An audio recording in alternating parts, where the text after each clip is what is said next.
Somos o Potiguar Notícias, o portal do Rio Grande do Norte. Somos a marca da nossa economia, da nossa cultura e da nossa gente. Somos o único Potiguar Notícias, mas com diversos rostos que formam opinião. Somos milhões de potiguares atentos às notícias. Nossas linguagens se desdobram em diversos formatos e variadas plataformas. São mais de 2 décadas de transformação, engajamento, crescimento e história.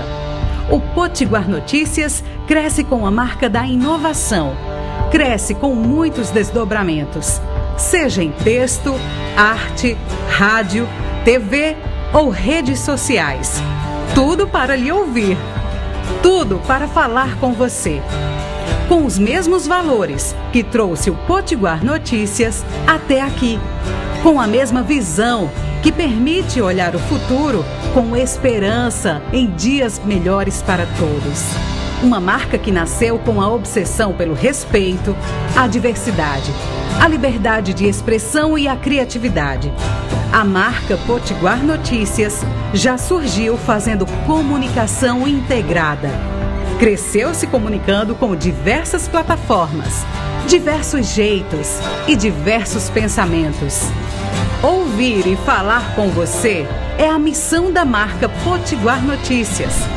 Ouça, veja e sinta a vocação de comunicar a serviço do Rio Grande do Norte.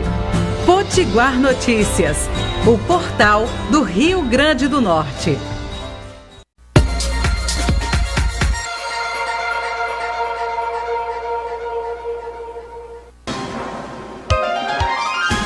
Atenção, emissoras de rádio e TV. A partir de agora, entramos em cadeia pela PNTV, com o Jornal Potiguar Notícias. Olá, muito boa tarde. Começa agora o Jornal Potiguar Notícias, segunda edição deste 5 de abril de 2022. Eu peço licença para entrar na sua casa, onde quer que você esteja, a nos acompanhar nesse momento.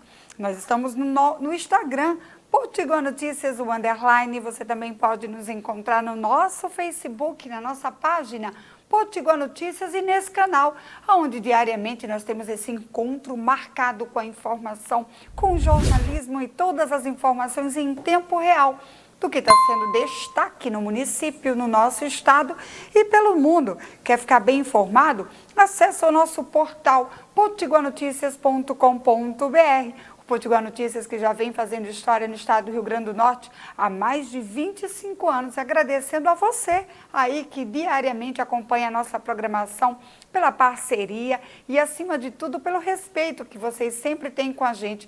Quer mandar a sua sugestão? Quer fazer a sua crítica também? Vai lá no nosso Instagram, envia o nosso direct ou também pelo nosso WhatsApp, 98140 8774. Eu vou repetir.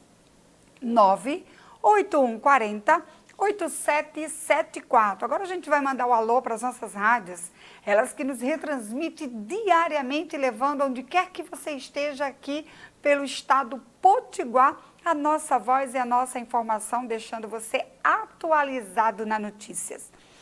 Em Macaíba, nós estamos pela Cena TV, a sua TV web Macaíba, assim como a FM Macaíba, pela 87.9. Em Jaçanã, nós estamos pela FM Flores, no 87.9. Em Ceará-Mirim, nós estamos nas ondas da 105 FM. No município de Nísia Floresta, quem está nos acompanhando está na FM Executivo 87.9. Em São Gonçalo do Amarante, nós estamos na São Gonçalo do Amarante, FM 87.9. Na Zona Norte, na nossa Grande Natal, nós estamos nas ondas da FM Zona Norte, 87.9. Cerro Corá, nós estamos na FM Liberdade, 87.9. Nas Asas da Esperança, na 98.7, lá em Mossoró, nesse momento nos acompanha. Santa Cruz, na terra de Santa Rita de Cássia, quem nos ouve está na Santa Rita FM, nas ondas da 87.9. Carnaúba dos Dantas, quem está nos acompanhando está na Rádio Seridó FM, 93.7. 87,9. Bahia Formosa, estamos pela Pontal FM 87,9. São Bento do Trairi, estamos na Princesa FM 87,9. Em Areis, estamos pela Guaíras FM nas ondas da 87,9. Rádio Goiânia Web, TV Rádio Educativa Goianinha, Rádio TV Goianinha Web, Rádio Saudade Web FM e Extremóis, para finalizar as nossas rádios. Quem nos acompanha está na FM Extremóis pela 87,9. Essas são as rádios que nesse momento fazem a transmissão aí do nosso Jornal Potiguar Notícias, segunda edição. Lembrando que esse jornal ele chega em cerca de 60 municípios aí dos 167 que compõem aí o nosso estado. Então, onde quer que você esteja nos ouvindo, nosso muito obrigado pela sua audiência. E vamos de notícias direto da nossa redação. Vamos fazer um giro do que está sendo destaque nesse momento. Justiça determina a retomada da linha de ônibus suspensas em Natal. As empresas de transporte público são obrigadas a devolver as linhas de ônibus para circulação em Natal. A Justiça do Rio Grande do Norte determinou que o Sindicato das Empresas de Transportes Urbano, a Seturne, restituam o quadro de linhas extintas ou inoperantes. A decisão foi tomada por meio de uma ação civil pública aberta pela deputada federal Natália Bonavides. Nesta segunda-feira, dia 4, a decisão do juiz Arthur Cortez Bonifácio determinou que as empresas devem devolver as linhas extintas ou tiradas de circulação. A medida foi tomada, pois, segundo o magistrado, as empresas descumpriram uma lei municipal, a de número 622/2010, que estabelece regras sobre a mudança de itinerário, linhas e horários do transporte público da capital. Lula não será candidato, garante aí o ex-ministro. Nessa terça-feira, através de uma conta no Twitter, o ex-ministro de Turismo, Gilson Machado, do PL do estado do Pernambuco, afirmou que o ex-presidente Lula não vai disputar a corrida ao Palácio do Planalto este ano. De acordo com Machado, ao perceber que não vencerá as eleições, o petista vai, abre aspas, pular fora do barco, fecha aspas. Esse foi o que garantiu aí os ministros e não é o que diz, inclusive, respondendo ao ministro Gilson, o ex-presidente Luiz Inácio Lula da Silva, que inclusive está fechando aí alianças com o Alckmin, do PSB. Pai de criança que caiu do 10º andar presta depoimento à Polícia Civil. Esse caso aí que pegou a gente de surpresa no último final de semana. E eu tenho certeza que você que é pai, você que é mãe, deve ter ficado com certeza bem constrangido com essa situação. O caso da criança de 1 ano e 6 meses que caiu do 10º andar está sendo investigado pela Polícia Civil. A segunda delegacia de polícia de Parnamirim está encarregada do caso e coletou o relato do pai da vítima. A investigação sobre a queda da criança foi iniciada e conta com o auxílio do Instituto Técnico e Científico de Polícia, o ITEP, para fazer a perícia e reconstituição do ocorrido. Nessa segunda-feira, dia 4, portanto ontem, o pai do menino foi ouvido pela polícia. E a última notícia de hoje para você, ó, eu mudei, Alckmin mudou e o Brasil mudou. Essa foi a frase do ex-presidente Luiz Inácio Lula da Silva, através da sua conta do Twitter. Olha aí o que eu havia falado a vocês.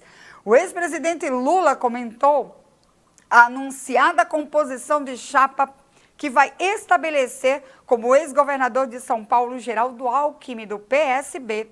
Mas, próximo do anúncio da parceria, o petista que continua na liderança nas últimas pesquisas de intenção de voto escreveu, abre aspas, eu mudei, o Alckmin mudou e o Brasil mudou. Essas e outras notícias você acompanha direto do nosso portal potiguarnoticias.com.br. E agora eu vou deixar com vocês, vou passar a bola ao nosso amigo Fernando Freitas, que vem aí trazendo 2 entrevistas bastante importantes. E você que está nos acompanhando, não pode perder. Boa tarde, Fernando Freitas. Seja bem-vindo aqui ao Potiguar Notícias mais uma vez e aos seus convidados. Boa tarde, Heloísa. Boa tarde aos internautas que estão nos acompanhando pelo Facebook, YouTube, Instagram do Potiguar Notícia. Boa tarde também àqueles que estão nos acompanhando ou que irão nos acompanhar através das nossas rádios parceiras, já nominadas aqui por Heloísa. Fazer uma saudação a Heloísa, sempre um prazer, Heloísa, estar aqui com você todas as terças-feiras. Ao Itapuã, que está dando o apoio aí técnico ao estúdio, ao nosso estúdio, né? E também já dando boas-vindas aqui ao professor Daniel, tá? Professor da Universidade Federal do Rio Grande do Norte, reitor da Universidade Federal do Rio Grande do Norte, que daqui um pedacinho vai estar conversando com a gente sobre a retomada das aulas na UFRN. Eu queria aqui já aproveitar, professor Daniel, mandar um abraço aqui, uma saudação especial para o professor Ivanildo Rego, né? Foi meu professor na década de 80, né? Lá da Engenharia Elétrica. Hoje é o presidente do Instituto Metrópole Digital, fazendo um grande trabalho à frente desse instituto. Queria mandar um abraço aqui para Abelardo também, lá do CT, ao Joaci, ao Jefferson, né? Professor Jefferson lá da arquitetura, a professora Clara também da arquitetura, um abraço aí para a professora, um abraço também caloroso para o Zé Alfredo do CT, do Centro de Tecnologia, é sempre uma satisfação, professor Márcio também da Engenharia Civil, é sempre uma satisfação muito grande a gente fazer referência a essa belíssima instituição de ensino que é a UFRN. Eu sou egresso de lá da UFRN, do curso da Engenharia Elétrica, pós-graduação também pela UFRN na parte de gestão pública e na parte de gás natural. Então é uma satisfação ter um maior respeito, né, por essa instituição de ensino.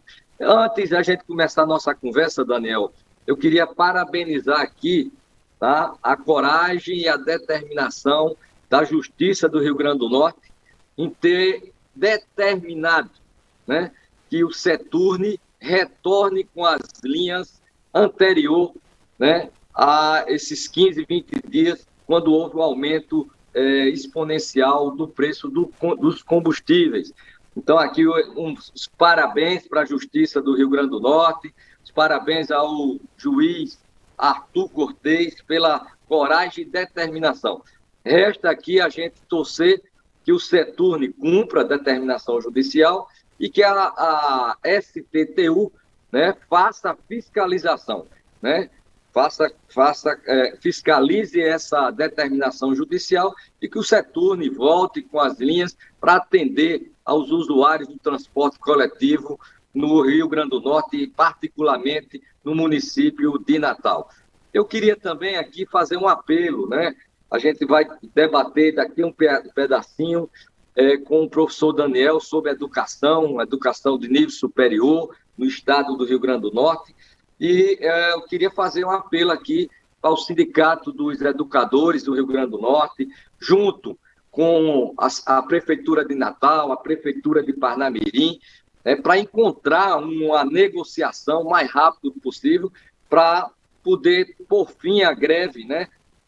A greve que está impedindo o retorno das aulas presenciais depois de 2 anos de pandemia, né? No município de Natal e no município de Parnamirim. Então, aqui a gente faz esse apelo para que encontre um caminho, implante um piso, né, o novo piso do Fundeb, se não der para ser todo de uma vez, que negocie, assim como fez o governo do estado do Rio Grande do Norte com o SINT-RN. Vamos lá, agora a conversa é com o professor Daniel Diniz. Professor, a primeira pergunta, a gente vai dar uma dinâmica assim, para poder chamar a atenção e prender o interesse dos nossos ouvintes, daqueles que estão nos acompanhando. Quantos 1.000 alunos tem a Universidade Federal do Rio Grande do Norte e quantos campos, né, existe a UFRN? Seja bem-vindo, professor Daniel. Boa tarde, Fernando. Boa tarde, Heloísa. Eu já vi aqui que o nosso vice-governador e amigo Antenor Roberto também já está aguardando, será o próximo entrevistado. É uma alegria estar nesse mesmo dia do nosso vice-governador. Eu quero inicialmente, Fernando, dizer que eu tenho também essa alegria, essa mesma alegria que você demonstrou de ter sido aluno da UFRN. Eu fui aluno da UFRN, também nessa mesma área de conhecimento, né? Você fez engenharia elétrica, eu fiz engenharia mecânica, e então essas pessoas, todas mencionadas, são todas pessoas muito queridas lá do Centro de Tecnologia. Então, me deixou muito feliz essa sua menção. Eu queria cumprimentar também todas as pessoas que acompanham a programação do Potiguar Notícias e dizer da minha alegria de estar aqui. Agradecer já de antemão o convite, Fernando, por compartilhar aqui esse momento de diálogo. A universidade tem hoje mais de 40 mil estudantes.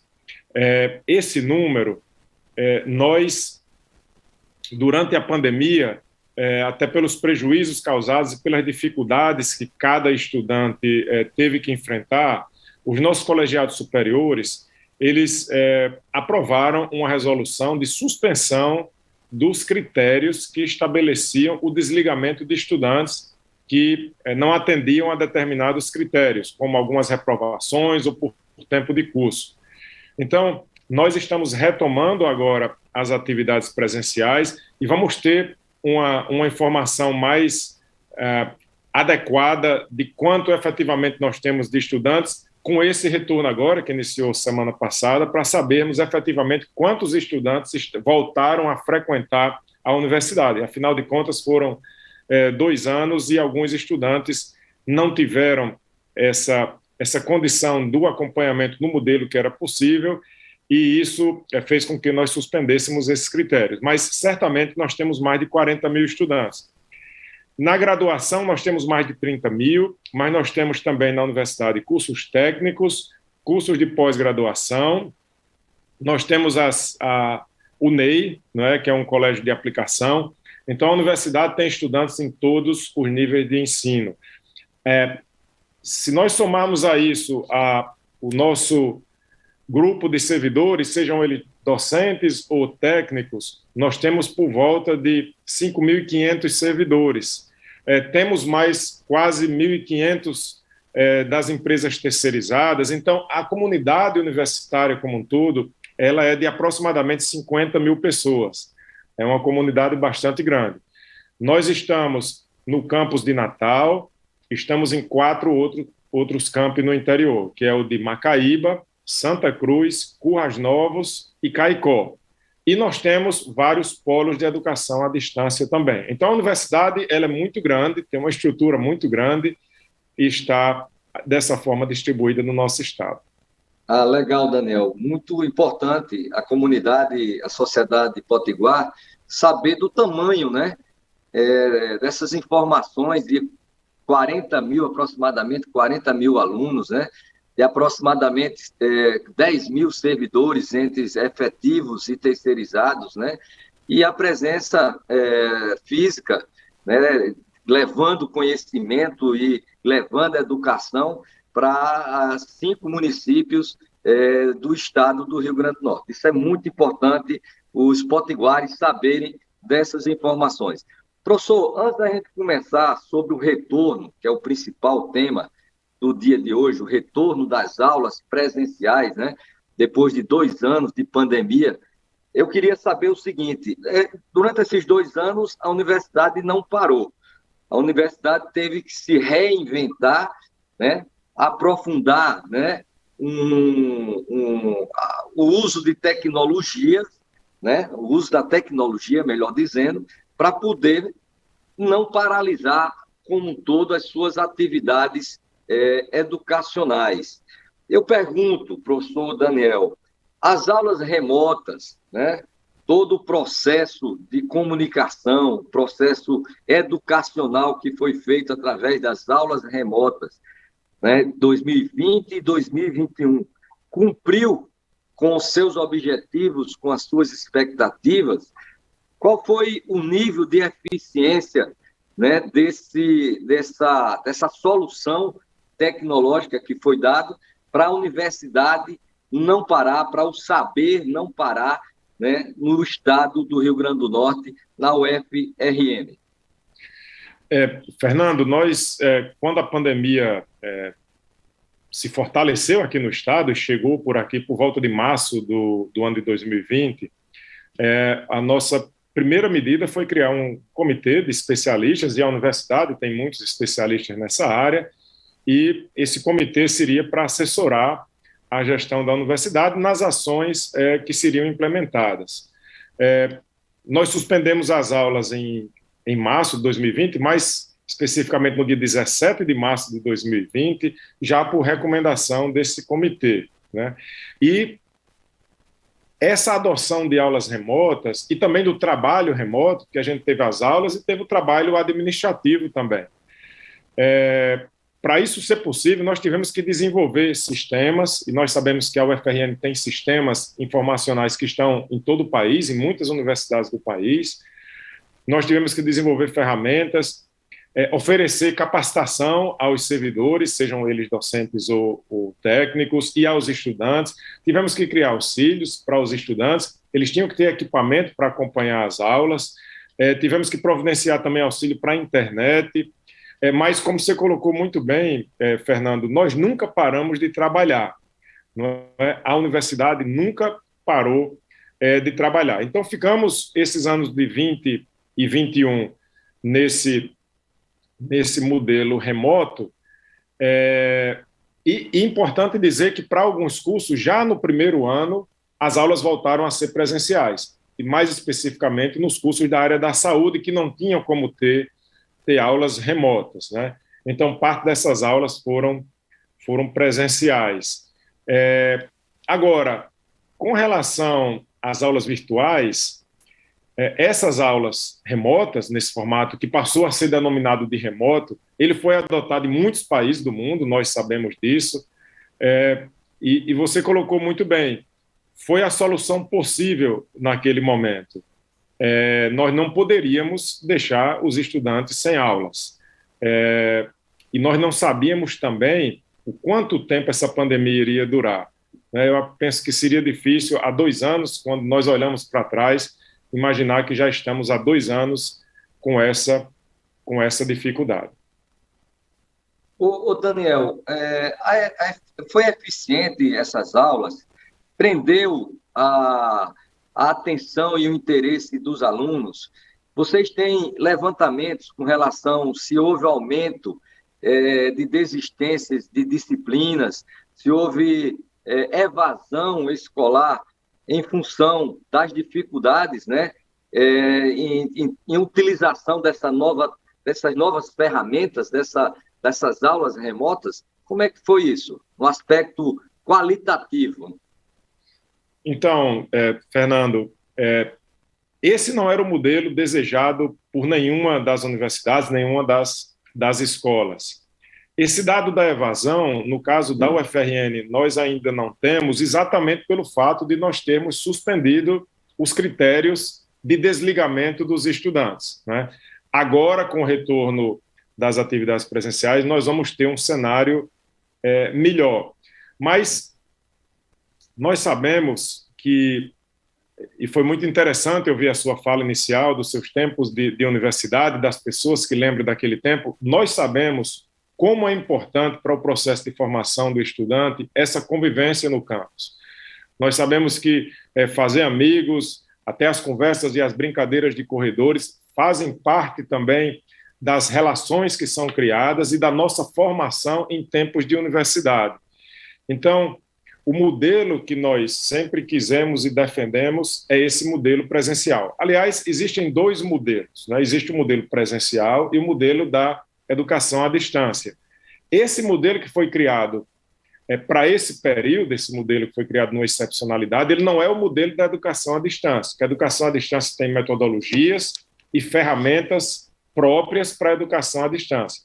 O que nós criamos nesse período foi um modelo possível, criado numa urgência muito grande e para atender àquela necessidade do momento. Então, eu não tenho dúvidas de que nós agora estamos muito melhores com o retorno das aulas presenciais. Professor Daniel, vamos pegar agora o gancho aí sobre esse retorno das aulas presenciais, né?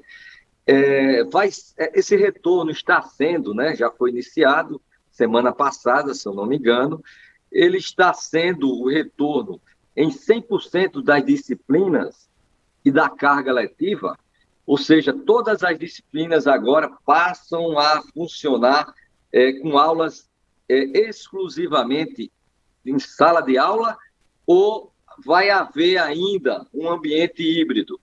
Porque a gente sabe que a pandemia ela ensinou também a gente utilizar, né, de forma eficiente, né, as ferramentas de tecnologia. Tem algumas profissões, inclusive, que vão se dar muito agora através desse ambiente tecnológico, né, do ambiente virtual, reuniões técnicas, conferências, né, assembleias estão ocorrendo dentro desse ambiente virtual, que veio, em alguns casos, para ficar.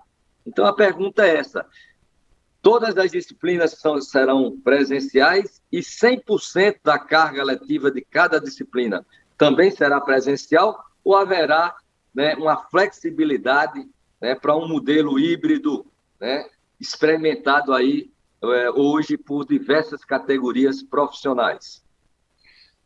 Nós temos, Fernando, atualmente no Serviço Público Federal, uma instrução normativa do Ministério da Economia que estabelece determinadas condições para servidores que, atendidas aquelas condições que estão lá listadas na instrução normativa, eles desenvolvem atividades de forma remota. Então, os docentes que se enquadram nessas situações, eles estão procurando a Pró-Reitoria de Gestão de Pessoas e a adequação está sendo feita para atividades remotas naqueles casos específicos, né? Mas, a não ser esses casos, a universidade está voltando de forma totalmente presencial. Isso nas atividades de aulas e nas atividades administrativas também. Agora, sobre a adoção de modelo híbrido para o futuro, eu penso que, como você colocou bem, a pandemia deixou alguns ensinamentos, não é, para a questão de algumas aulas e algumas atividades feitas de modo remoto, mas a gente precisa ter muito cuidado, porque os modelos que nós temos no país é o modelo presencial e o modelo à distância. Aquela adaptação que foi muito rápida e imposta pela pandemia, ela é diferente de uma discussão sobre implementação de aulas à distância, que isso é possível hoje nos cursos implementarem parte da sua carga horária à distância, mas isso envolve uma avaliação muito aprofundada das várias dimensões e implicações de ter essa parte à distância. Por exemplo, as diretrizes curriculares dos cursos, que são definidas pelo Conselho Nacional da Educação, a necessidade de abordagens didáticas que são diferentes quando se usa a tecnologia da informação. Então, isso é possível, isso vai ser discutido num futuro próximo, certamente, mas isso precisa ser feito com muito cuidado. Isso não pode ser confundido como uma continuidade daquele modelo remoto que foi adotado emergencialmente, de uma forma muito rápida, para atender a uma situação específica de uma pandemia. Temos total acordo, professor, total acordo. Esse debate é um debate que várias categorias estão tendo, inclusive no Fisco do Rio Grande do Norte, a qual eu tenho muito orgulho de ser auditor fiscal do Estado, do Tesouro Estadual. A gente está debatendo isso, né? A questão de alguns serviços serem feitos em um sistema híbrido, onde parte, né, da carga laboral vai ser cumprida na repartição e uma outra parte podendo ser cumprida também de forma remota. Logicamente, definido parâmetros, né, de eficiência, parâmetros de acompanhamento dessa eficiência, né? Eu acho que é uma tendência, né, a nível mundial, a gente ter, né, essa flexibilidade sempre buscando um interesse maior, né? Que é o quê? A eficiência daquele setor, daquele segmento. Professor, você sabe que 2 anos distantes, né, das instalações físicas, né, do campus da UFRN, dos campi avançados também, podem ter trazido a falta de manutenção. Como é que estão as instalações físicas da UFRN para recepcionar, né, estudantes, a comunidade universitária, como você falou? Está tudo ok ou está precisando ainda de correr, né, para adaptar, para ajeitar os banheiros, as salas de aula? Como é que está aí os ar-condicionados, a pintura, a limpeza? Como é que está isso, professor? Fernando, a universidade, até pela dimensão que ela tem, não é? Ela tem na sua estrutura centros e unidades acadêmicas. Até as várias pessoas que foram citadas aí no início são, por exemplo, o Centro de Tecnologia, não é, que tem um gestor próprio lá no Centro de Tecnologia. Mas o que eu vi, Fernando, nesse processo de retorno, foi um esforço muito grande de todos os gestores, de todas as pessoas envolvidas.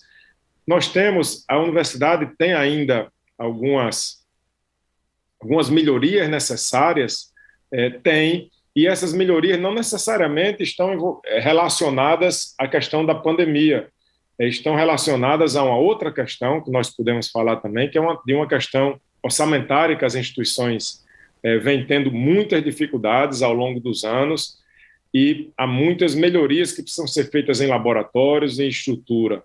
Agora, para o retorno especificamente, houve um esforço muito grande de servidores da universidade que se dedicaram nos processos licitatórios, processos de compras, gestores que se dedicaram ao estabelecimento de um protocolo de segurança, técnicos da universidade, o comitê Covid, que faz as orientações também envolvendo o mesmo assunto. Enfim, a infraestrutura fez um trabalho muito forte nesse sentido. Então, sim, as aulas retornaram na semana passada. O que eu pude observar, e eu fiz questão de, na primeira semana de aulas, eu visitei todos os campos do interior da universidade. Eu estive inicialmente em Currais Novos, de onde fiz a abertura do ano letivo. Eu fiz lá de Currais Novos, depois eu fui para Caicó, Santa Cruz e Macaíba. E o que eu pude sentir era uma alegria muito grande e uma motivação muito grande das pessoas. Lembrando, Fernando, que para os cursos que são de 4 anos de duração, e a universidade tem muitos cursos de 4 anos, os estudantes passaram 2 anos sem ter a experiência de conviver nos campos da nossa instituição. Então, essas pessoas estão no meio de um curso e agora tendo a alegria de conviver nos nossos campos. Então, existe uma compreensão, uma motivação, e nós estamos certamente fazendo o nosso melhor. Professor Daniel, a Itapuã me lembrou agora aqui que só tem 20 minutos para o restante do programa. E passou ligeirinho, e eu tenho que passar a palavra, e tem uma arruma de pergunta aqui ainda para você e uma arruma ainda para Antenor. Eu vou agradecer a sua participação. Eu sei também que você tem um compromisso agora, às 14 horas, a nível administrativo. Eu quero agradecer a sua participação, professor Daniel. Quero dizer que eu vou convidá-lo, se assim você aceitar, para daqui mais uns dias a gente voltar, tá? Para fazer uma avaliação desse retorno e a gente conversar mais sobre o orçamento, né, da Universidade Federal, né, com relação a custeio, com relação à manutenção, aos cursos de extensão, de pesquisa, mas não dará tempo ser no dia de hoje, tá bom? Então, professor, muito obrigado pela sua participação, tá certo? Fica aí uns 30 segundos aí, 1 minuto para você fazer suas considerações finais. Fernando, eu quero só agradecer pelo convite, me senti muito honrado pelo convite e de poder compartilhar desse espaço aqui com o nosso vice-governador, que é uma pessoa que eu tenho muita estima, admiração. E vou ficar aqui uns minutinhos ainda para assistir pelo menos a parte dessa conversa com o nosso vice-governador. Muito obrigado, estou sempre à disposição, sempre que puder falar sobre a universidade, falar sobre a educação, são temas muito importantes para a sociedade e eu estou sempre à disposição para contribuir. Muito obrigado. Obrigado, Daniel. Um abraço para você, um abraço para a sua família, viu? Que a gente conhece de muito, muito tempo. Um abraço lá para a Cristiana, para a Yara, para todo mundo. Grande abraço, fica conosco aqui na sala, tá bom? Obrigado. Já aqui de pegar já Antenor, aparece aí para a gente, Antenor. Só se for aparecer de novo, que eu estava o tempo todo. Eu não estava te vendo, meu amigo. Seja muito bem-vindo, viu? Boa tarde, Fernando.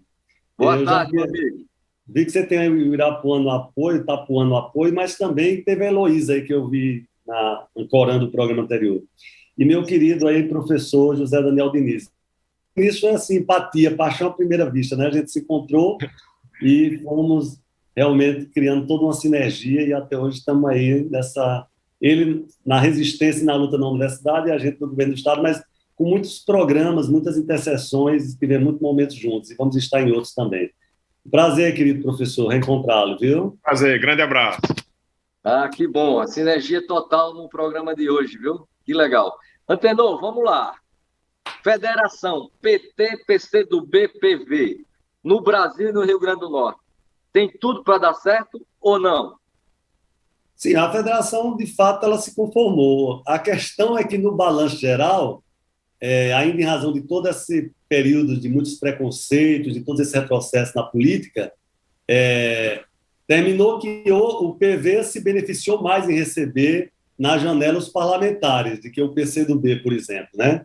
O PT praticamente não teve alterações. Então, no balanço geral, pelo menos na federação aqui no Rio Grande do Norte, na repercussão, o PV foi quem agregou, recebendo 4 deputados e mandatos. Mas a federação, de fato, é uma estrutura nova, é uma instituição nova no sistema eleitoral brasileiro e muito vinculado a esse projeto da pré-candidatura de Lula à presidência da República. Outros partidos caminharam mais para a fusão, mas federação mesmo, para construir já a concepção estatutária, porque tudo isso você tem que fazer um estatuto novo, criar um modelo de governança próprio entre os partidos e fazer a inscrição disso a tempo junto ao Tribunal Superior Eleitoral. Então, quem está avançado de fato somos nós, PT, PCdoB e o PV. O PSB preferiu caminhar de forma solo, sem entrar na federação. Ô, Antenor, não tem como a gente não perguntar para você. Eu fiquei assim, até conversei rapidamente com o Hermano, com o Eldiane, né? Falei rápido também com o George Soares, apresentei, reforcei, assim como eu acho que os líderes do PCdoB, você próprio deve ter feito isso, para tentar atrair essas lideranças políticas aí para se filiarem ao PCdoB. Você acha que houve, vamos dizer, faltou uma articulação melhor do PCdoB?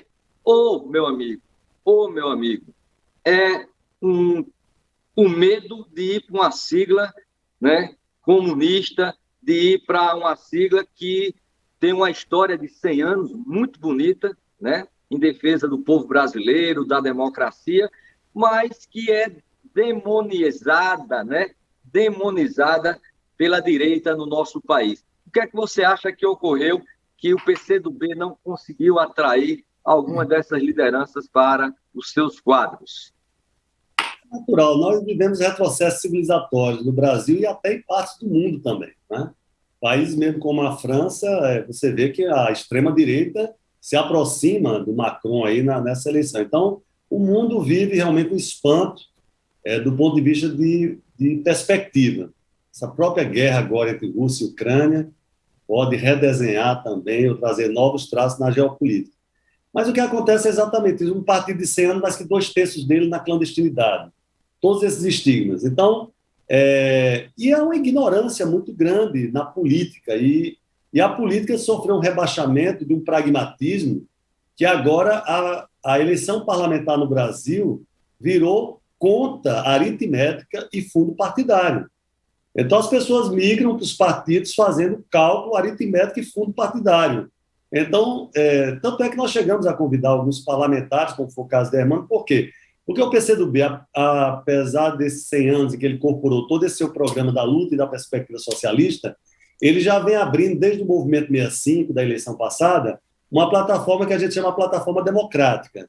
Então, as pessoas ingressam no PCdoB sem terem um compromisso com a luta estratégica, por exemplo, com a perspectiva socialista, mas pela defesa do Estado Democrático de Direito, pelo compromisso com a democracia como uma questão central, pelos direitos humanos, pela inclusão e justiça social, por uma visão pelos mais vulneráveis. Então, digamos, essa bandeira humanista, na verdade, é a grande plataforma com que a gente está se apresentando, se apresentou nas últimas eleições municipais e vai se apresentar agora nessa eleição nacional que disputa a Presidência da República, Senado, Câmara Federal e Assembleia Legislativa. Então, esse é o cenário do PCdoB. E nós realmente discutimos com alguns desses nomes que você falou, porque eles teriam essa identidade democrática. Outros nomes seriam artificiais, evidentemente. Nós tivemos aquela experiência com o Fábio Dantas, que criou um certo trauma dentro do PCdoB em termos de ficou um tanto artificial pela própria forma como ele saiu do partido e a falta de respeito, inclusive, que ele teve depois com as declarações que deu. Mas os democratas são sempre bem-vindos e nós esperamos que, nessa perspectiva de voltarmos a esperançar o Brasil, e agora dentro de uma federação juntos, partidos como o PT, que nós temos a identidade muito grande, e agora vem o PV, porque essa bandeira da sustentabilidade do desenvolvimento, ela passa a integrar também todos os nossos programas, isso está no programa do PT, está no programa do PCdoB, então eu acho que essa unidade vai também florescer, porque são 4 anos de fidelização que nós vamos ter pela frente para discutir pós-eleição também. Tenor, vamos lá. Governadora Fátima abriu o processo de negociação política em 2022 para o seu projeto de reeleição.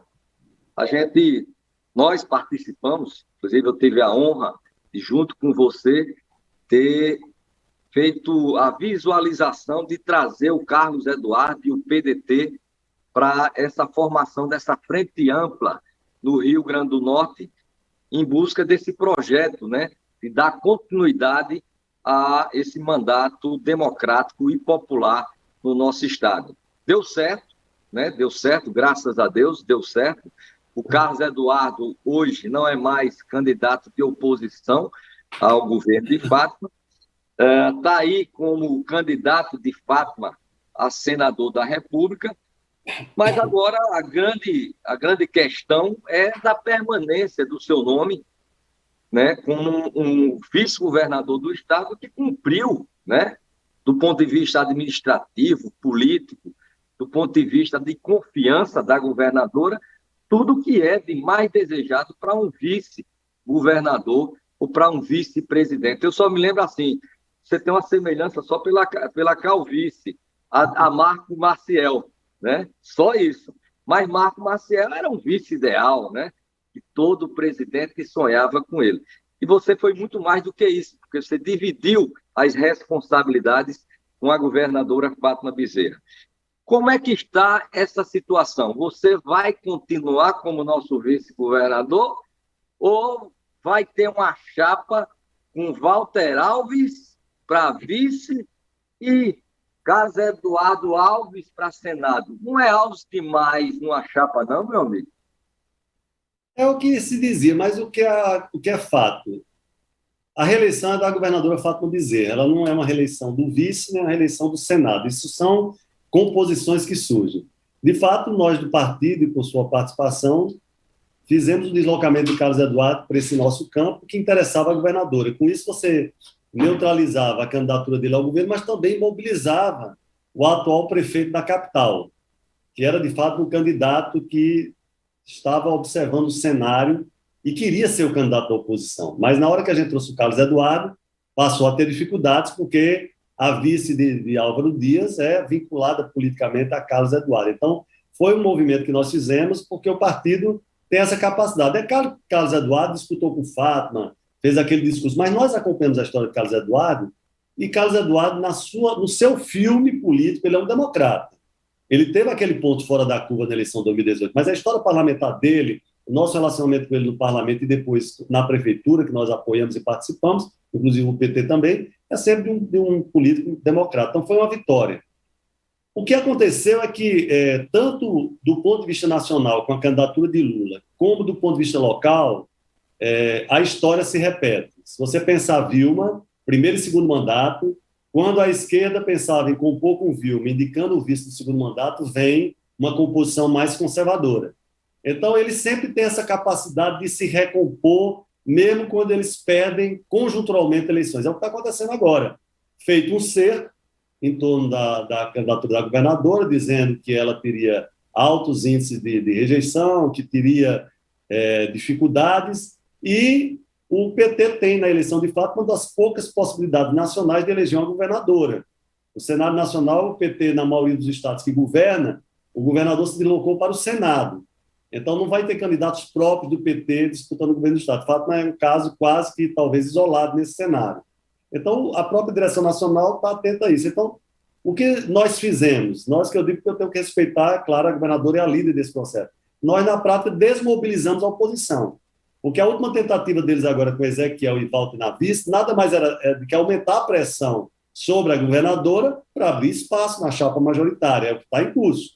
Todas as pautas políticas, os analistas políticos, dizem que nas próximas horas, Ezequiel, de fato, ele se comportou como um não candidato, apesar de ter feito aquele encontro mostrando todo aquele volume político, filiou um número agora de deputados, fica com metade da Assembleia Legislativa. Não é que todos eles vão se reeleger, mas já apresenta um plantel de deputados para a reeleição muito forte. Então, digamos, abriu as asas, ergueu-se e diz, olha a nossa força. E ele tem exatamente uma aliança com o Walter. De forma que eles estão, digamos, levar essa conjuntura. E acho muito difícil, a não ser que surja um fato novíssimo, que, de fato, a governadora não vai optar pelo MDB na vice. É o cenário que está posto, e foi assim que ela comunicou ao PCdoB, que iria fazer uma composição com esse grupo do Ezequiel e do Walter na vice.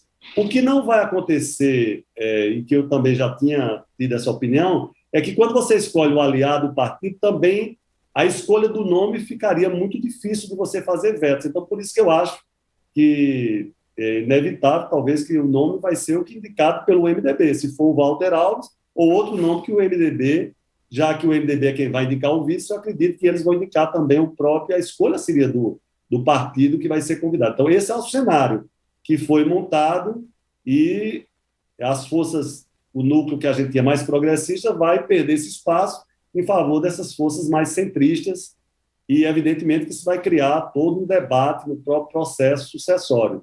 Mas é assim que a governadora viu a possibilidade de se reeleger, digamos, sem enfrentar um debate, uma oposição mais fortalecida. Então, eu acho que ela está vitoriosa em termos de ter desmobilizado a oposição, porque, tirando Ezequiel agora, restaria que candidatura para aglutinar, do ponto de vista estadual, essa disputa na oposição?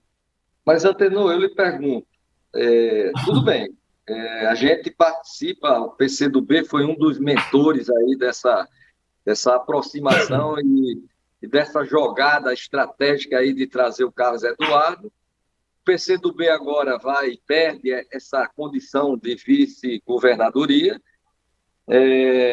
Já se fala que o primeiro suplente de Carlos Eduardo vai ser o Jean. Qual vai ser o espaço do PCdoB nessa coligação? Eu acho que tem que ter resposta para essa situação, né? A gente só tem, Antenor, mais 4 minutinhos. Você responde isso e já responde uma outra questão. Porque você viu aí, a Heloísa fez uma chamada lá atrás, dizendo que, e foi a grande fake news de ontem para hoje, de que Lula não seria mais candidato, né? Um ex-ministro dá uma opinião, quer dizer, um desejo dele, e contamina com uma falsa notícia, né, tentando desmobilizar ou confundir a opinião pública perante a candidatura do Lula. Então, qual é a situação do PCdoB no Rio Grande do Norte?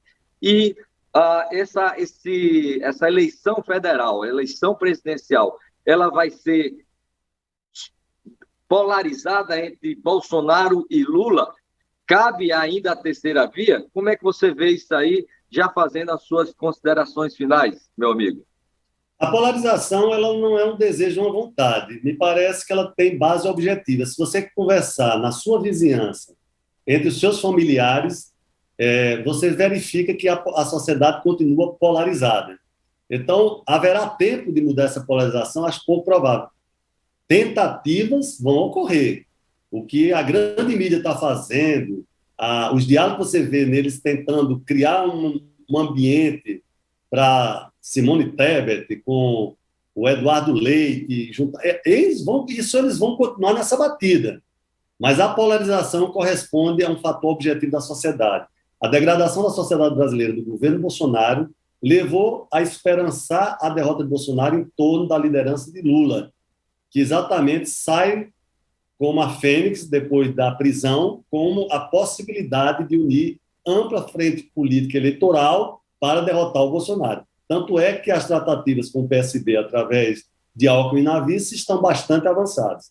No plano local, eu também me surpreendi com que é um cuidado que a gente tem. Um candidato majoritário, que se pretende majoritário, ele tem que sempre procurar reconhecer que a liderança do processo é da governadora Fátima Bezerra.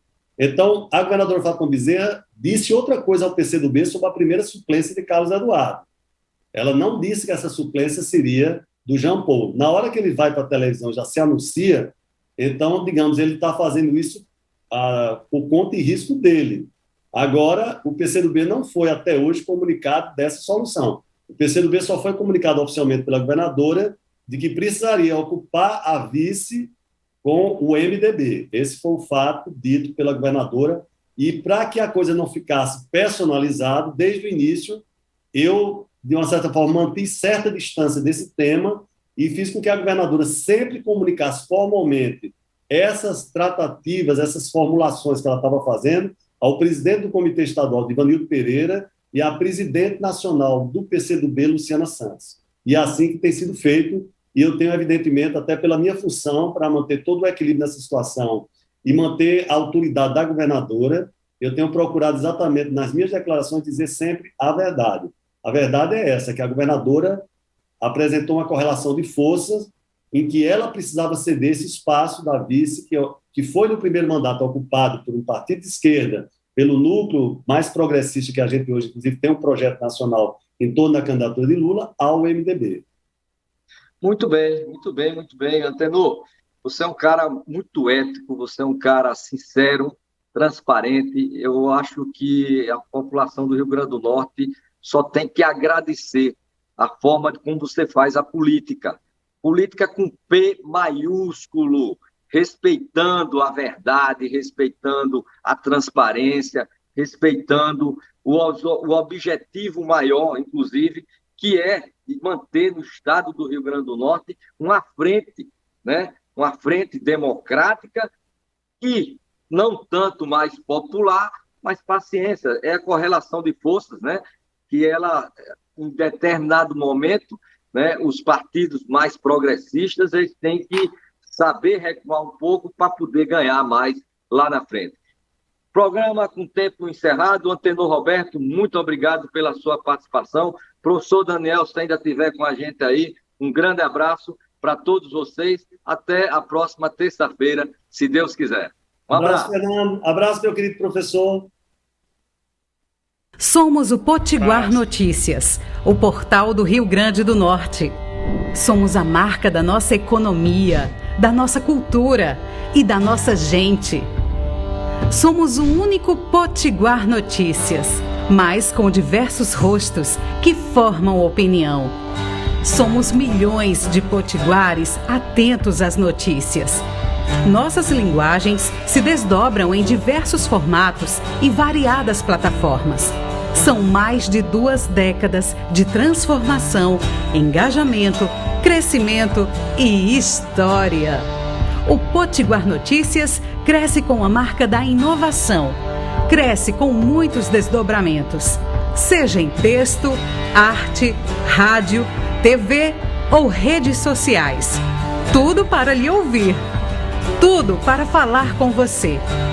com os mesmos valores que trouxe o Potiguar Notícias até aqui, com a mesma visão que permite olhar o futuro com esperança em dias melhores para todos.